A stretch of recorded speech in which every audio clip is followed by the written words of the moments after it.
You failed there. You failed to stop Iran from being a nuclear threshold nation. You failed to stop Iran from having missiles that could go thousands of miles. Why should we listen to you? Is it possible they could have 60% highly enriched uranium without them cheating in the past? We know in every context of what Iran has undertaken, they've lied and cheated. The answer is no. Everything that Obama and Biden did was designed to keep it to a civilian nuclear program. There is no way in hell they can have 60% highly enriched uranium unless they cheat. So everything y'all did failed. And you want to criticize? You failed. You allowed Iran to be a threshold nuclear nation. Everything you did failed.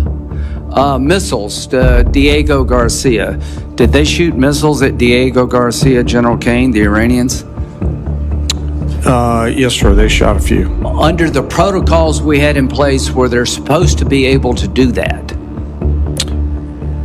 Without reviewing the fine print, I believe the answer is no. No, they weren't. You failed there. You failed. This shit crazy. So I'm at the gas station and this lady, right, she got her son going around asking people for money. And I'm sitting there like, damn, like, how low? Let me explain this shit.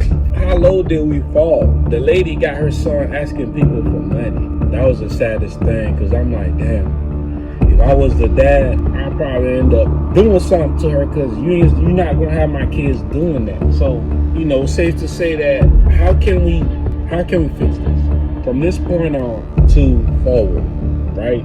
How can we fix this? How can we fix poverty? How can we fix homelessness? How can we fix not sending money to war, but to fix the communities that's out there? How much is it going to be? Do the US seem so confident that their blockade is going to make Iran cave?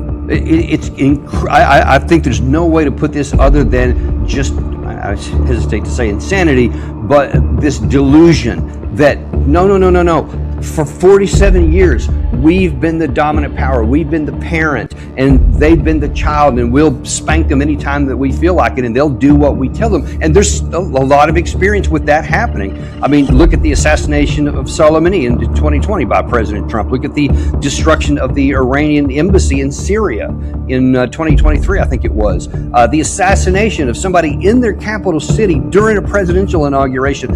And these things get tepid responses, and then they're like saying, okay, we don't want to escalate any further. We a tit for tat. We're good. We don't need a war. And so I think that there's the idea that you can literally do whatever you want. We had a war with them in 2025, and then we stopped when it was inconvenient. We waited until we got built back up, and now we went in again, and we think we can do it again. All right, we'll stop again, and then we'll build up until we come back, until we feel like it. And for the first time in their existence, somebody is telling us no.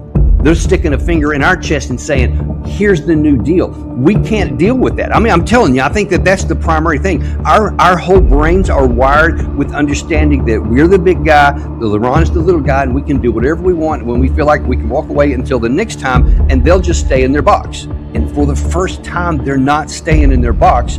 Why?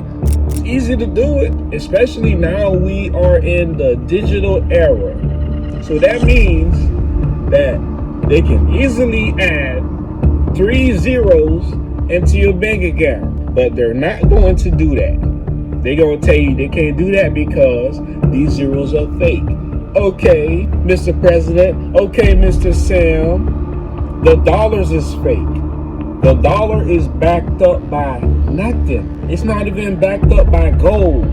So if you tell me you cannot go into the system and add 3 zeros to everybody's account like you did and when the pandemic started, you sent everybody 2-3 grand, right?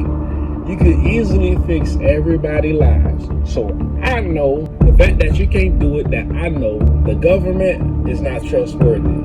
You got ways to make people's life at ease, but you're not doing that.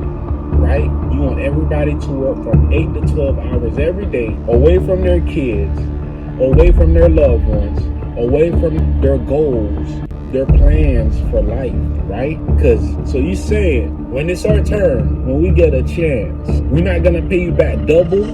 That's what you're saying? We're not supposed to pay you back double? We supposed to let bygone be bygone? You crazy as hell, man. Listen, you gonna burn day and night. If it's me, my choice, which is going to be, because the first shall be last and the last shall be first.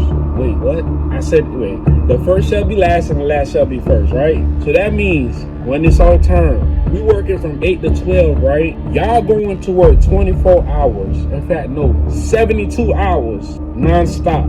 So that means you die, we're gonna wake you up, we're gonna revive you and kill you again. Because y'all had so many chances to fix this, but y'all didn't. Good luck.